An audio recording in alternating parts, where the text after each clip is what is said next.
Замість 4 мільйонів кубометрів лишилося менше 300 тисяч. Води в Аянському водосховищі, яке живить окупований Сімферополь, вистачить хіба що на тиждень, каже керівник окупаційного підприємства «Вода Криму» Володимир Баженов. Окупаційна влада на чолі з Сергієм Аксьоновим б'є на сполох і вже цього тижня поспішає ввести в експлуатацію нову ділянку водоводу, яка живитиме артезіанською водою південну частину міста. Не лише Аянська, а й всі водосховища так званого природнього наповнення стрімко міліють через посуху. Звідки бралася вода у Криму та її марні пошуки окупаційної влади – далі у сюжеті. На Кримському півострові понад 2,5 тисячі джерел. Більшість з них виходять на поверхню з печер, але і в них тепер сухо. Сталагмит – один из самых крупных в оборудованной части пещеры. Обычно летом на него капает вода. Но сейчас вы видите, что он абсолютно сухой, то есть водичка не капает вообще никак. Именно потому что сухо и, собственно, сама пещера, ближняя ее часть подсушена. Кримські гори складаються переважно з порожнистих карстових порід. Якщо високо в горах випадають опади, вода проникає в карстові печери та невдовзі виходить назовні. Крім того, в тих самих порожнинах конденсується волога, яка по краплині складається в джерело. Чем больше разница между температурой воздуха и скал, то есть температура горных пород, примерно соответствует среднегодовой температуре на поверхности, около 8 градусов.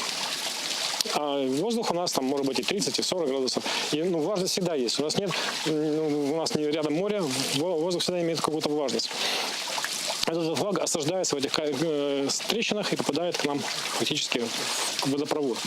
Зараз температура повітря зовні і в печерах майже однакова. Конденсату немає, а відтак і річки, які раніше живили водосховища, пересихають. В Аянське водосховище зараз впадає кволий струмок. За даними окупаційної влади, щодня сюди додається близько 2000 кубометрів води, а витрачається більше 22 тисяч кубометрів. В скалистому Бахчисарайського району ситуація ще гірша. Село живить річка Батрак, яка бере витоки на висоті понад 400 метрів. Але тепер пересохла і вона.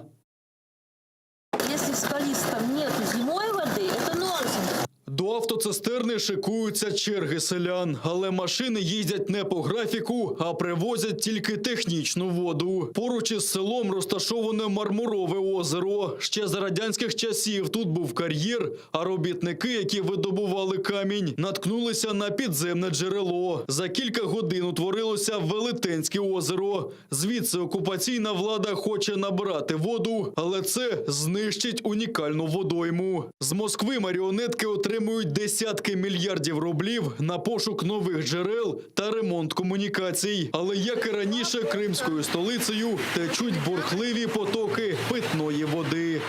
Это не дождь, это именно вот из люка идет. Чистая вода, это не канализация. Зато город питается водой по режиму, все экономят.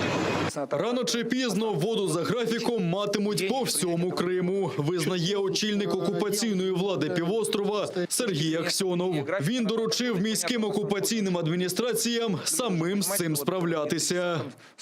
С учетом системной проблемы, связанной с водоснабжением на территории Республики Крым, значит, всем муниципалитетам, Юрий Михайлович, мы говорили, составить такой светофорный график, в данном случае, который показывает, как от уровня воды в водохранилищах, соответственно, от остатков воды зависит введение или принятие того или иного графика. Вже 4-й місяць за графіком подачі води живуть у Сімферополі, Сімферопольському та Бахчисарайському районах. З наступного тижня і в окупованій Ялті воду бачитимуть по 3 години зранку і ввечері. Наступні у черзі – Судак, Феодосія та Керч.